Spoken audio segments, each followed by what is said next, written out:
The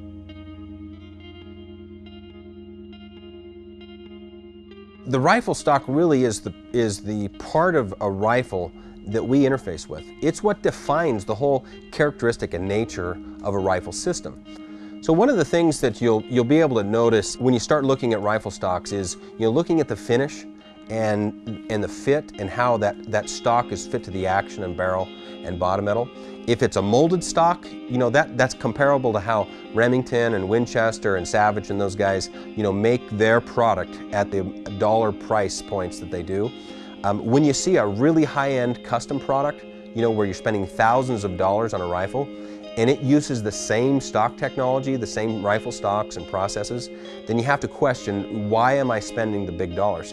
On the Gunwerks rifles, we've chosen to make stocks with a second operation of machining that allows us to precisely fit and control the fitment between the barrels and the stocks, the action of the stock, the bottom metal, etc. So we have very tight, close tolerance machining, and it gives us a nicer looking product, but it also gives us a product that is more perfect.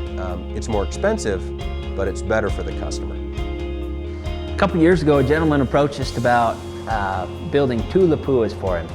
He wanted one in our Verdict model, which is about a 16-pound gun, and he wanted one in our LR1000. Now that's not a typical build that we do, but with the customization fee and a lot of pleading, we decided to build that for him. We delivered these guns personally to a shooting school that we went to, and so we were able to watch this gentleman shoot them, watch him perform.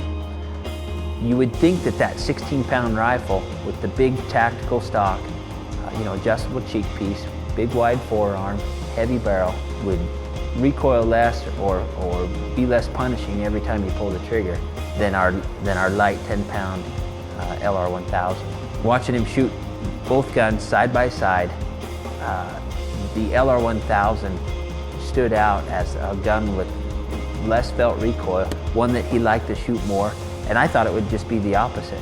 But what that goes to show you is a stock with the right lines, with the right comb design, it's going to deliver less felt recoil and going to be easier to handle and more shootable. It was pretty surprising, but the guy I would dare to say doesn't shoot his big one very often. That LR1000 is just a pleasure to shoot because of the way it tracks. You're able to get back on target quicker. There is less felt recoil, and it just makes a very nice complement to the action and barrel that we have. It all fits together. The stock, it has molded in color, all right? The texture, the finish is molded in to that stock itself. You can't wear it off. If you scratch it, you take a little Armor All and sandpaper, and it looks brand new. We've always kind of thought that painted stocks are for cheap guns. To just put it boldly, that it's not as nice a product as the molded in finish. Every rifle that we assemble goes onto an aluminum chassis. That chassis is inside the stock. We secure the recoil lug mechanically instead of with epoxies. Bottom line is, epoxy bed jobs are just a cop-out. They're not as efficient. They don't eliminate point of impact changes, first shot problems like the aluminum chassis that we have in our stock. We've spent a lot of man hours, a lot of time developing a stock for long range, one that tracks, one that gives you a second shot opportunity quicker, one that's going to hold up.